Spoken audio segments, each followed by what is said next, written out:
हमने अपनी बात कह दी तो लेकिन वहां जो फंक्शन था, अर्ली फंक्शन, तो उसमें एक लड़की ने आकर स्पीच दी। वो अल्लाह बेहतर जाने कौन थी, खैर मुसलमान तो नहीं थी, लेकिन वो थी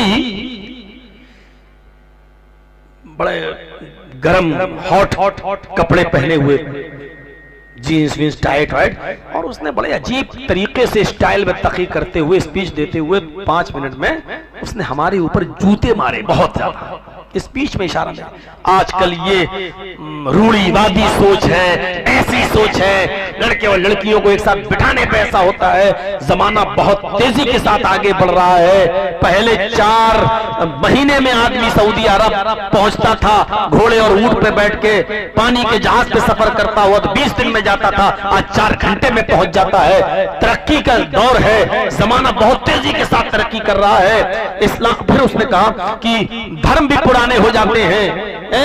हिंदू धर्म इतना पुराना, ईसाई धर्म इतना पुराना, इस्लाम धर्म 1400 साल पुराना। इससे हम अंदाजा नहीं लगा पाए। उसने सब धर्मों का नाम लिया तो हम नहीं समझ पाए कि वो कौन है, तो उसने सब धर्मों का नाम लिया। तो इस्लाम को भी, हर धर्म को भी अब मौजूदा दौर के हिसाब से बदलना चाहिए, क्योंकि पुरानी चीजें बदलकर नई चीजें आती हैं। उसने कहा ये माइक जब पुराना हो जाता है तो नया माइक आता है, पुरानी कुर्सियां जब पुरानी हो जाती है तो नई कुर्सियां आती हैं, टेबल जब पुरानी हो जाती है तो नई टेबल आती है। हर पुरानी चीज को घर से हटाकर नई चीज को लाया जाता है। लिहाजा इस्लाम भी 1400 साल पुराना हो गया, क्रिश्चियन भी 5000 साल पुराना हो गया, 2000 साल पुराना हो गया, यहूदियत भी बहुत ज्यादा पुरानी हो गई। इसने ऐसी ऐसी तकरीर की और मैं सोचने लगा कि इसको क्या जवाब दूं, क्योंकि मेरी तकरीर तो बात वही होना थी। दिमाग बनाया, कुछ ढूंढा, अब इतनी अर्जेंट वहीं बैठे बैठे कहां से दिमाग बनाऊं, और जूते तो मार गई। बहरहाल लास्ट में जब हमें बोलने का टाइम मिला तो 10 मिनट का टाइम हमारे लिए भी था, तो मैंने कहा, बच्चों को मशवरा दिया कि अल्लाह ताला आपको पढ़ाए लिखाए, जिस मकसद के लिए आप आए हैं आपको कामयाबी दे। बोल के, इल्म के ऊपर बोल के फिर हम इस टॉपिक पे आ गए कि अभी हमारी एक बहन आई थी, हमारी सिस्टर थी, उसने तो धर्म ही को बदलने की बात कह दी। मैंने कहा धर्म हमेशा इंसान को बदलते हैं, और धर्म ना हो तो हम इंसान ना रहें। धर्म हमें इंसानियत सिखलाते हैं, वो कोई भी धर्म हो। जिस धर्म के अंदर इंसानियत नहीं है वो धर्म नहीं रहता है। मैंने कहा कि एक बात हमारी सिस्टर ने बहुत अच्छी कही है कि पुरानी चीजें बदलकर नई चीजें आती हैं, इसलिए इस्लाम को भी जो 1400 साल पुराना हो चुका है उसको भी अब बदलकर नए सिस्टम पर लागू करना चाहिए। वो क्या है, बलात्कार रेप करने वाले को सजा दो, संसार कर दो, पत्थरों से मार मार के, चोर के हाथ काट डालो, ये कोई सजा है? हाथ काटने के बाद वो आदमी समाज के लिए बोझ बन जाएगा, फिर कमाने के लायक नहीं रहेगा। हमने कहा ये बातें आपने कही हैं, लेकिन मेरी सिस्टर, मैं आपको बता देना चाहता हूं कि ये दुनियावी चीजें बदली जा सकती हैं, कुदरती चीजें नहीं बदली जा सकती हैं। एक एग्जाम्पल, एक मिसाल दे दीजिए।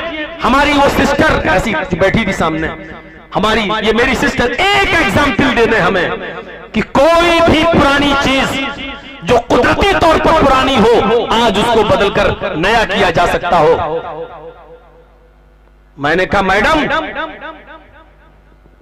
सूरज जब से निकलना शुरू हुआ है पहले दिन से आज तक ईस्ट से निकलता है और वेस्ट में छिपता है, पूरब से निकलता है और पश्चिम में डूबता है।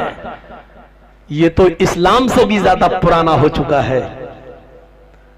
अब आपके हिसाब से इस नियम में चेंजिंग आनी चाहिए। अब सूरज को पश्चिम से निकलकर पूरब में डूबना चाहिए।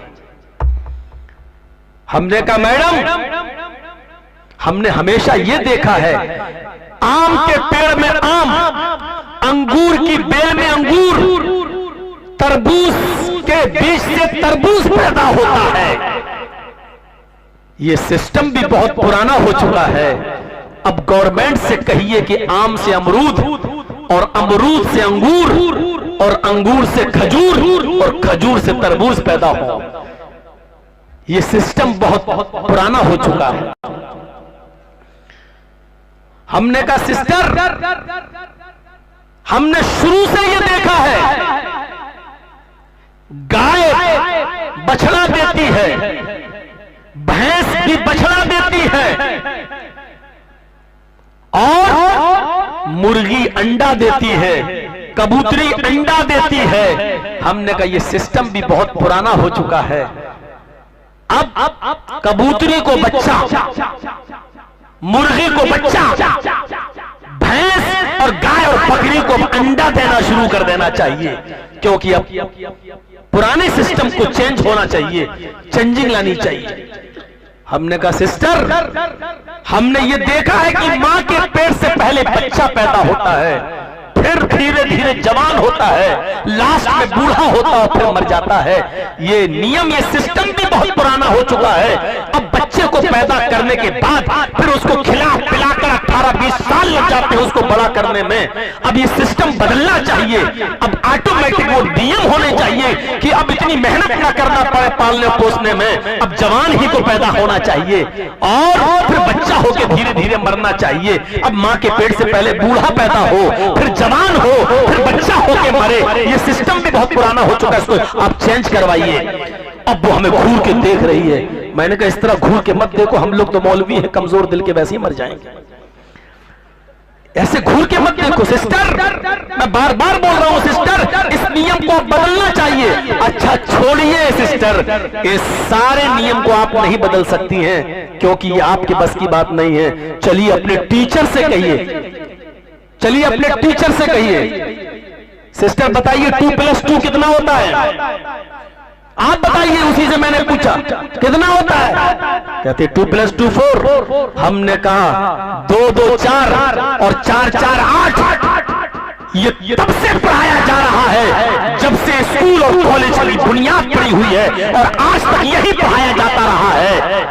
मैं कहना चाहता हूं कि ये नियम भी पुराना हो चुका है। मैथमेटिक्स के इन उसूलों को बदलना चाहिए। अब 2 2 3 और 3 3 5 होना चाहिए, क्योंकि 2 2 4 और 4 4 8 ये नियम भी बहुत पुराना हो चुका है। आप एक छोटे से नियम अपने स्कूल और कॉलेज के इस नियम को नहीं बदल सकती हैं। चलिए आप इस्लाम को बदलने की बात करने के लिए, चलिए आप मजहब को बदलने की बात करने के लिए, हमने कहा सोच बदलिए। आप हमसे कह रही हैं आप लोग सोच बदलिए, मैं आपसे कहता हूं कि सोच बदलिए। मुझे बताइए कि दुनिया में कौन सा ऐसा निजाम है जो कुदरती और जो बदला गया हो?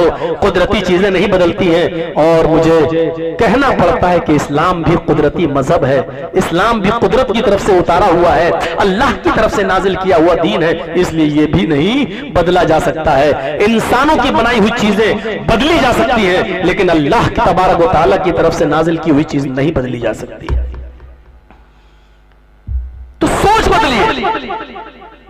जिन कपड़ों को आप फैशन कहते हो ना, अल्लाह के नबी ने उस कपड़े को क्या कहा है सुनिए, निसाउन कासियातुन आरियातुन, निसाउन कासियातुन आरियातुन माहिलातुन व मुमीलात। कयामत से पहले तुम एक जमाना देखोगे, कयामत से पहले तुम इस दुनिया में ये मंजर देखोगे, औरतें तुम्हें नजर आएंगी, लड़कियां तुम्हें नजर आएंगी, कासियातुन कहने को वो कपड़े पहने हुए होंगी, बनाए नाम उनके जिस्म पर कपड़े होंगे, कहने के लिए तो वो कुछ ना कुछ पहने होंगे।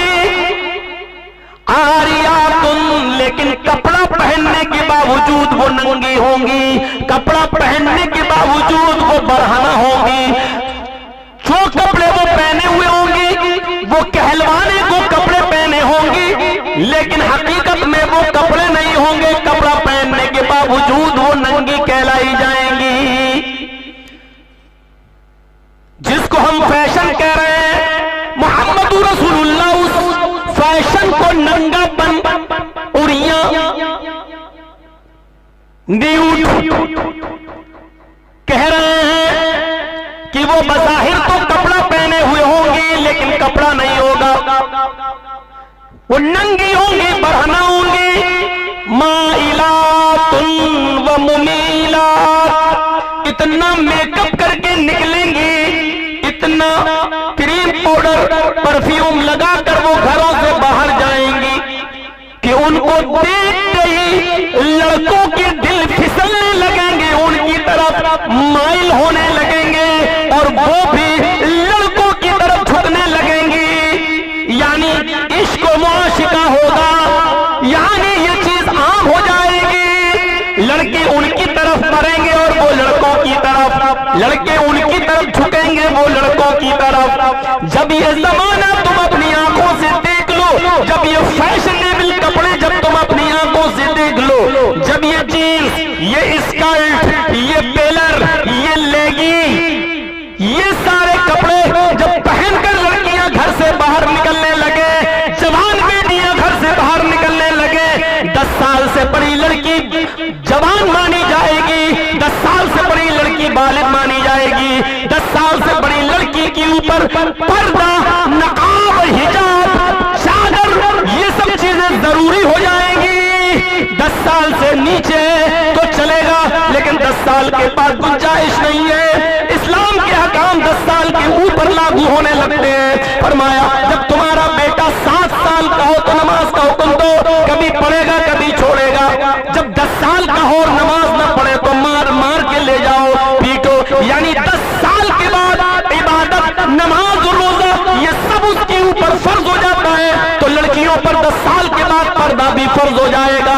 इसलिए फरमाया कि सुनो, ये सारी चीजें तुम्हारे ऊपर जरूरी है। लेकिन जब ये लड़कियां ऐसे कपड़े पहनकर निकलने लगे, फैशन करके निकलने लगे, ला यदखुलन्नल जन्नत वला यजिदन्न रिहाहा, ऐसी औरतों को कभी भी जन्नत में दाखिल नहीं किया जाएगा। ला यदखुलना भी पढ़ा कुछ लोगों ने, वो जन्नत में नहीं जाएंगी, और अक्सर ने पढ़ा ला यदखुलन्नल जन्नत, हरगिज जन्नत में दाखिल नहीं होंगी। हरगिज का मतलब होंगी ही नहीं, नहीं जाएंगी जन्नत में। और जन्नत तो बहुत दूर की बात है, जन्नत बहुत दूर की बात। वला यजिदन्न रिहाहा, जन्नत की खुशबू भी नहीं मिलेगी। जन्नत की खुशबू, जन्नत के गेट के बाहर एक घोड़ा खड़ा करो और उस घोड़े पर बैठ जाओ और उस घोड़े पर बैठकर सफर करो, दौड़ाओ, 70 साल तक कंटिन्यू, बगैर रुके हुए, बगैर खाए पिए, 70 साल तक उसको दौड़ाते रहो। 70 साल के बाद वो जहां पहुंचेगा, 70 साल के बाद वो जहां पहुंचेगा, जन्नत की खुशबू वहां तक आ रही होगी। अब अल्लाह के नबी कहते हैं कि ऐसी औरतें जन्नत की खुशबू भी नहीं पाएंगी, यानी उनको जन्नत से इतना दूर कर दिया जाएगा कि उनके और उनके जन्नत के जाने में, जन्नत के दरमियान 70 साल का फासला होगा। सिर्फ सुना ही रहे हैं, अमल तो होना नहीं है। कल सुबह हमारी बच्चियां पहनेंगी वही जो पहनती आई हैं, हमारी औरतें कपड़े वही पहनेंगी जो पहनती आई हैं, उनमें चेंजिंग नहीं होगी। मौलाना साहब इतनी जल्दी अगर किसी ने अमल किया होता तो आप तो 18 और 20 साल से आ रहे हैं, कलिया चक, मौजमपुर, लक्कीपुर, कितनी चेंजिंग देखी? कुछ भी नहीं। अगर इसका जवाब मुझसे पूछो कि जर्जी साहब 20 साल में आपने कितनी चेंजिंग देखी, तो जवाब ये होगा कुछ नहीं, उससे ज्यादा बेहूदगी और देखी। 1 साल के बाद दूसरे साल जब आता हूं तो और मॉडर्नियत आ जाती है, फैशन और बढ़ जाता है। तो देखिए, हम जिसको फैशन समझ रहे हैं, इस्लाम उसी को नंगापन कह रहा है कि ये नंगापन है। इसके बाद आइए, वल तंजुर नफ्सुम मा कद्दमत लिगद। अब आप समझ गए ना, सोच बदलिए। जब सोच बदलेंगे तब मा कद्दमत लिगद, हर इंसान को गौर करना चाहिए कि उसने कल के लिए कौन सी तैयारी की है, कल यानी कयामत के दिन के लिए कौन सा अमल किया है। क्या सोचना चाहिए?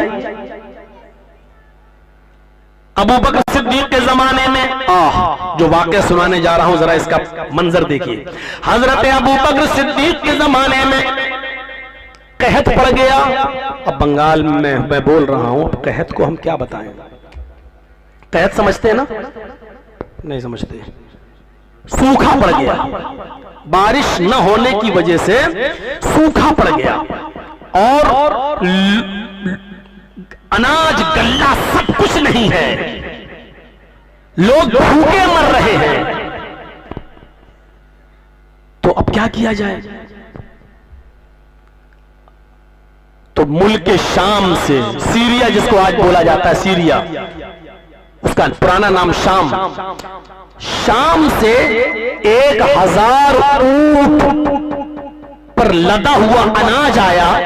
हजरत उस्मान गनी रजी अल्लाह तआला अन्हु का ये तिजारती बिजनेस था, तिजारत की बिजनेस था। वो इसी अनाज का, गल्ले का खरीदो फरोख्त का बिजनेस करते थे। तो शाम से 1000 ऊंट गल्ले से लदे हुए उनके पास आए। सुबह पहुंचा ना, शाम को पहुंचा और थोड़ी देर में मदीने के लोगों को इत्तला हो गई, जो मदीने में जो बिजनेसमैन थे, जो तिजारत कर रहे थे, जो बिजनेसमैन थे, उनको पता चला कि उस्मान गनी के पास 1000 ऊंट माल आया है, गल्ला अनाज, तो चलो इनसे खरीदा जाए और मदीने में बेचा जाए। ऐसे मौके पर लोग नाजायज फायदा उठाते हैं, है ही नहीं माल। अब 100 का माल जो आम दिनों में 100 में मिलता था, आज 200 में बिक रहा है और हमें लेना पड़ रहा है। लॉकडाउन में क्या हुआ? मजबूरी थी।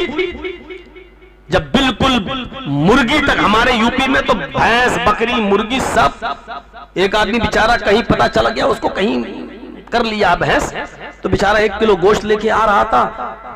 अपने ही लोगों में से किसी ने मुखबिरी कर दी, उससे कहा जरा अपने एक्टिवा की डिग्गी खोल। उसने खोला तो उसमें 1 किलो गोश्त मिल गया। ऐसे मौके पर पुलिस वाला ने खूब कमाया, चल अंदर चल। उसने सोचा कि अगर FIR होकर अंदर चले गए तो बेल वेल कराने में और कोर्ट तक जाने में 50-60 हजार रुपए लगे, तय होता है। उसको छोड़ा तो जानते हो 20,000 रुपए से 1 रुपया कम नहीं लिया पुलिस वालों ने, तब जाकर उसको छोड़ा है। ये हमारी आंखों देखी बात है। 1 किलो गोश्त की कीमत कितनी पड़ गई? 20,000। ऐसे और हमेशा जासूस दूसरे नहीं होते, अपने ही होते हैं। हमें अपने घर पे दाल से फिक्र नहीं हो रही है कि चलो दाल रोटी चल रही है, हमें तकलीफ इस बात की हो रही है कि तुम्हारे घर में गोश्त क्यों पक रहा है। हमें अपनी परेशानी से परेशानी नहीं है, हमें आपके अच्छा खाने और पीने से परेशानी है कि आप अच्छा क्यों खा रहे हैं। ये हमारी सबसे बड़ी मुसीबत बन चुकी है आज। तो हजरत उस्मान गनी के पास कुछ बिजनेसमैन, ताजिर लोग आए और कहा कि अमीरुल मोमिनीन, तो उस्मान से कहा, उस्मान गनी जी सुना है आपके पास माल आया है जी, बोलिए। हम उसको खरीदना चाहते हैं, आप बेचेंगे? हजरत उस्मान गनी ने कहा हाँ बेच दूंगा, अगर हमको अच्छा मुनाफा मिलेगा तो, अच्छी प्रॉफिट दोगे तो हम बेच देंगे। कहा ठीक है हम अच्छी प्रॉफिट देंगे। कहा बोलो क्या? कहा आपने जो माल मुल्क शाम से 10 रुपए में खरीदा है 10 दिरहम में, हम उसके 12 दिरहम देंगे। आपने जो माल खरीदा है, मान लीजिए 10 का खरीदा तो हम 12 में हम खरीद लेंगे। हजरत उस्मान ने फरमाया नहीं, मुझे इससे भी ज्यादा प्रॉफिट मिल रही है, मुझसे इससे भी ज्यादा नफा मिल रहा है। उन बिजनेसमैन लोगों ने, उस ताजिर लोगों ने कहा अच्छा ऐसा करवाए उस्मान, हम आपके 10 दिरहम का माल 14 दिरहम में, 14 दिरहम में हम लेने के लिए तैयार हैं। 10 का माल आप 14 रुपए में हमको दे दो। हजरत उस्मान कहते हैं मुझे इससे भी ज्यादा मुनाफा मिल रहा है, मुझे इससे भी ज्यादा प्रॉफिट मिल रही है। सुनिए बहुत अच्छी चीज बता रहा हूं मैं अभी आपको। ताजिरों ने, बिजनेसमैन लोगों ने कहा आए उस्मान चलो आखिरी बोली, आपका 10 का माल मैं 15 में लेने के लिए तैयार हूं।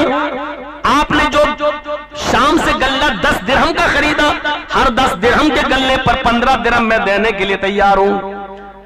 हजरत उस्मान कहते हैं जाओ, हमारी तुम्हारी सौदा नहीं हो पाएगी, हमारी तुम्हारी सौदा नहीं हो पाएगी, इसलिए कि मुझे इससे भी ज्यादा प्रॉफिट, इससे भी ज्यादा मुझे नफा मिल रहा है।